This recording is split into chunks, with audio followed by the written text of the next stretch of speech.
বিক্ষোভের মুখে পড়েছেন শুভেন্দু অধিকারী। শুভেন্দু অধিকারী যে মুহূর্তে সিও দপ্তরে যান, যেতেই বিরোধী দলনেতাকে জুতো দেখিয়ে বিক্ষোভ দেখান। আপনাদের এই মাইক বাজিয়ে কোনো নামাজ পড়া যাবে না, ঠিক আছে? আমার যা আছে তাই দিয়ে দিব। ইন্ডিয়ান গরু নিয়েন না।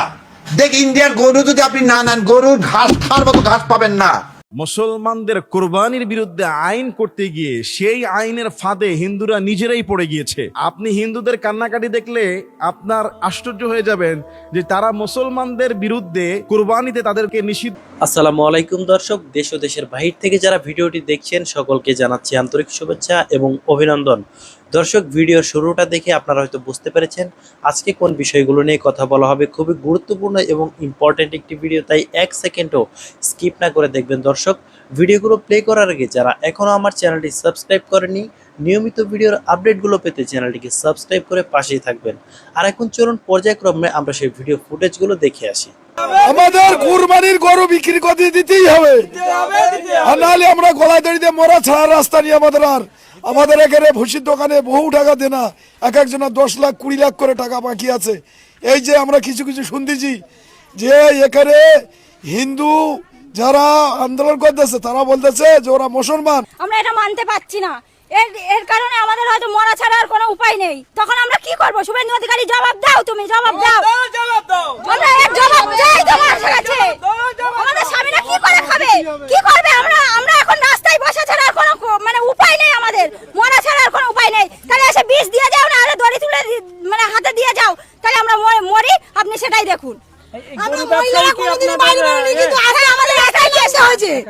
আমাদের এটাই পেশা, আমাদের স্বামীরা আর কোনো মানে কাজে কর্মে যুক্ত নেই। আমাদের এই করে খেতে হয়, আমাদের মানে সংসারও চলে, ওদেরকেও আমরা খাওয়াই। এখন আর খাওয়াতে পারছি না। উনি পারলে আমাদের গরুগুলো এসে নিয়ে যান। মুসলিমরা গরু কিনছে না, রেগে আছেন নাকি মুসলিমদের উপর? না, আমাদের কোনো রাগারাগি নেই। মুসলিমরা আমাদের গরু কিনছে না ওনার জন্য, শুভেন্দু অধিকারীর জন্য। উনি মানে মুসলিমরা ভয় পেয়ে গেছে। উনি যেভাবে আইনটা বের করেছে, প্রশাসনের ভয় দেখাচ্ছে যে 6 মাসের জেল আবার জরিমানা। মানে এই ভয়তে কেউ আসছে না আমাদের গরু কিনতে। বিজেপি নিয়ে আসা আচ্ছা দিন, কতটা আচ্ছা দিন হয়েছে আপনাদের কাছে? না, কোনো আচ্ছা দিন হয়নি, আরো আমাদের দিন খারাপ হয়েছে। দিতে পারবে কি পারবে না এই নিয়ে পারবে না। কোন জায়গা বলেছে কোরবানি দিতে পারবে না? কে বলেছে কোরবানি দিতে পারবে না? একটা নিয়ম আছে, নিয়মে এখন মেরা গেলে আপনি আমি আবদ্ধ। পুলিশ কেন আটকাবে রাস্তাঘাটে? এই বাড়িতে গরু পুষতে যেতে পারবো না? এই গরুর দুধ খেয়ে আমি আমার শরীর স্বাস্থ্য ভালো থাকবে বা দুধ বিক্রি করার জন্য আমি খাটাল থেকে একটা গরু কিনে নিয়ে যেতে পারবো না? সমস্যা হচ্ছে এটা 14 বছরের নিচে গরুকে বলি দেওয়া যাবে না, তথা কুরবানি দেওয়া যাবে না। আপনি 14 বছরের নিচের গরুকে নিয়ে গিয়ে চাষ করতে পারেন না, দুধ দুইতে পারেন না, বাড়িতে পুষতে পারেন না। ওদের বিরুদ্ধে অভিযোগ করা দরকার। সমস্যা হচ্ছে মানুষ অভিযোগ করছে না, চুরির অভিযোগ করা দরকার। নিবিয়ে নিচ্ছে, চুরি করে নিচ্ছে, তো সব ঠান্ডা হয়ে যাবে। শুধুমাত্র হয়তো আতঙ্কের পরিবেশ তৈরি করা হচ্ছে। বিজেপি মুসলিম সম্প্রদায়কে টার্গেট করছে, এটা অস্বীকার করার কোনো জায়গা নেই। বিজেপি বিধায়করা মিডিয়ার সামনে বারবার বলছে আজান বন্ধ করে দেওয়া হবে, লাউড স্পিকারে আজানে আমাদের সমস্যা হচ্ছে বলে মানুষের মধ্যে একটা মানুষকে উস্কানো হচ্ছে। এই বিষয়টা কিভাবে দেখছে? পশ্চিমবাংলা যদি একটা কোনো জায়গায় অবৈধ মাদ্রাসা থাকে, আমাদেরকে বলুন, পশ্চিমবাংলার মুসলিম সমাজকে বলুন, দায়িত্ব নিয়ে বন্ধ করে দেবে। আপনাকে বন্ধ করতে যেতে লাগবে না। আমার এত প্রশ্নের মধ্যে একটাই প্রশ্ন শুধু জানতে চাই, মমতা ব্যানার্জি মুখ্যমন্ত্রীর চেয়ার থেকে নেমে গেছে বলে কিংবা দায়িত্ব শেষ হয়ে গেল? একটা শব্দ খরচ করছে না কেন এগুলো নিয়ে? হ্যাঁ, দাঁড়িয়ে ফ্লোরে এটা তৃণমূলের 80 জন বিধায়কের বলার সাহস হয়নি। পোস্টপল ভায়োলেন্সে ধর্মস্থান আক্রান্ত হয়েছে, ওটা মাদ্রাসা মসজিদ, সেটা আমি ওখানে দাঁড়িয়ে বলেছি ধর্মস্থান আক্রান্ত হয়েছে। এটা বলার কেউ সাহস দেখাতে পারে না, আমি বলেছি। আমি বিকাশ স্যারকে রিকোয়েস্ট করেছিলাম, স্যার আসুন, অনুরোধ করেছিলাম এই করতে হবে। বিকাশ স্যার এসেছে, আর্গুমেন্ট করেছে, বলে এটা স্টে হয়েছে। কোন রাজনৈতিক দল যদি এটাকে বলে তাদের কৃতিত্ব, আমি বলবো অসত্য কথা বলছে, যেটা তৃণমূল করে বেড়াচ্ছে। শতরূপদা গিয়েছিলেন একটা কোর্টে স্টে অর্ডার নিয়ে। যে স্টে অর্ডার পেয়েছে শতরূপদার হাতে গিয়েছে, সেই স্টে অর্ডার পাওয়ার জন্য আমি বিকাশ স্যারকে কোর্টে নিয়ে গেছি, অনুরোধ করেছিলাম কোর্টে আপনি আসুন। গ্রামের মানুষের কাছে তোলা তুলেছে, গ্রামের মানুষ আবার তোলা নেবে বলে রেডি হচ্ছে, আর সেই সময় যদি ভয় ঘর ছাড়া আর কি বলছে, আইএসএফ ঘর ছাড়া করেছে, ওই কাজ আমরা করিনি। ভাঙড়ে বারবার আপনি বার্তা দিয়েছিলেন যে আমরা তৃণমূলের মতো সেম রাজনীতি করব না, যে ওর পরবর্তী হিংসা ভাঙড়ে হবে না। কিন্তু বিভিন্ন জায়গায় এখনো বিভিন্ন জন অভিযোগ করছে যে আপনাদের ছেলেরা তাদেরকে বাড়ি ঢুকতে দিচ্ছে না, বা বিভিন্ন জায়গায় বিভিন্ন জনকে আটকানো হচ্ছে, এই অভিযোগ অনেকেই করছে। আচ্ছা, আমি আজকে দুটো জনসংযোগ এখানে এটা করলাম, আর আগে করলাম দেওতা পুরাতন পাড়াতে। ওখানে অন ক্যামেরা বলেছি, মাইকে লাউড স্পিকারে বলেছি যদি এই ধরনের কোনো থাকে আমার কাছে আসবেন, আসুন না। কে যদি কাউকে আমাদের ছেড়ে অনৈতিক ভাবে ডিস্টার্ব করে, ভয় দেখায়, আমাদের কাছে আসতে বলুন, আমার কাছে আসতে বলুন, আমি কাউকে বাদ দিই, আমার কাছে আসতে বলুন, আমি কথা বলছি তার সাথে। আমাদের ফোন নাম্বার দিয়ে আছে, ফোন করুন না আমাকে, সমস্যা হলে আমি সমাধান হবে। এবার হচ্ছে আমাদের ছেলেদের নামে দোষ দিচ্ছে না, এমন অন্যায় করেছে গ্রামের মানুষের ভয়েসে বাড়ি ছাড়া, আর বলছে নাকি আইএসএফ বাড়ি ছাড়া করে রেখেছে।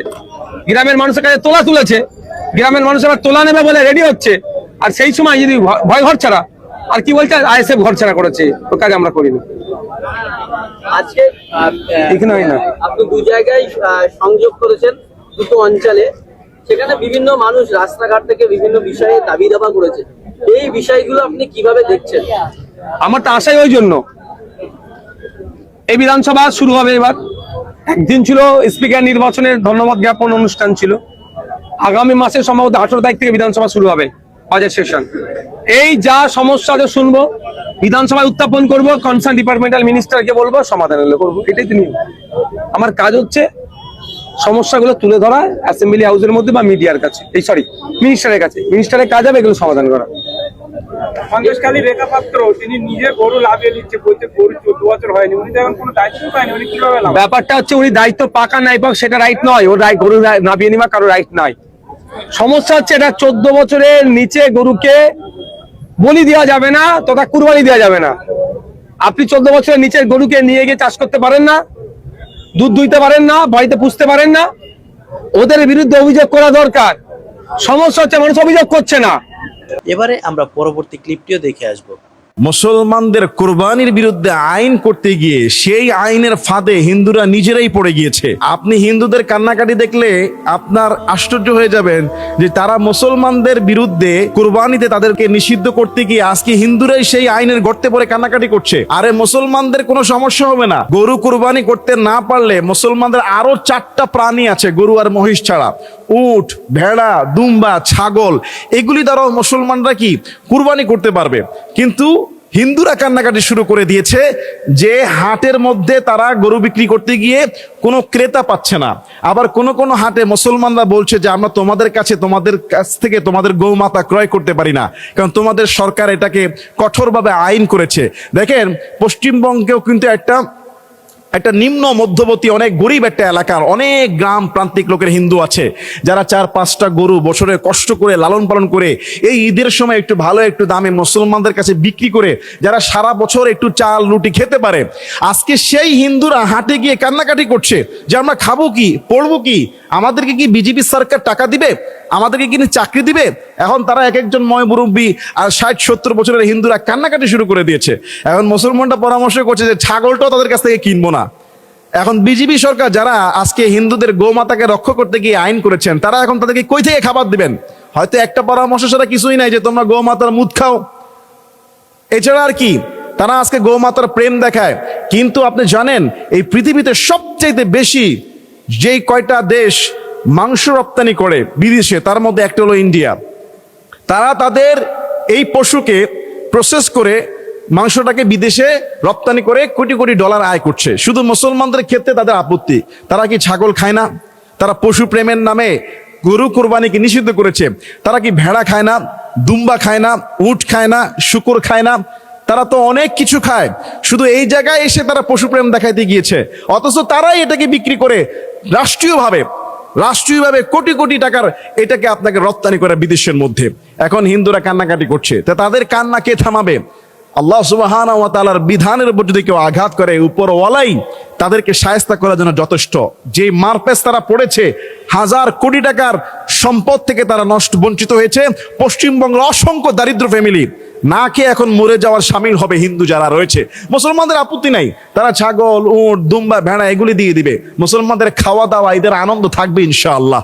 আল্লাহ তাদেরকে হিদায়াত দান করুক এবং নিজেদের আইনি নিজেরা পড়েছে, গর্দবরা নিশ্চয়ই এই আইন সংস্কার করতে বাধ্য হবে। দেখবেন আল্লাহ তাদেরকে হিদায়াত দান করুক, এটাই আমাদের দোয়া। সম্মানিত দর্শক, সম্পূর্ণ ভিডিওটি দেখতে পেলেন। সম্পূর্ণ ভিডিওটি দেখে এই ভিডিও সম্পর্কে আপনার যদি কোনো মতামত থাকে তাহলে অবশ্যই সেটি কমেন্ট করে জানিয়ে দিবেন এবং নিয়মিত ভিডিওর আপডেটগুলো পেতে চ্যানেলটিকে সাবস্ক্রাইব করে পাশেই থাকবেন। তাহলে দেখা হচ্ছে পরবর্তী নতুন কোনো ভিডিও নিয়ে। সেই পর্যন্ত ভালো থাকবেন সবাই। আল্লাহ হাফেজ।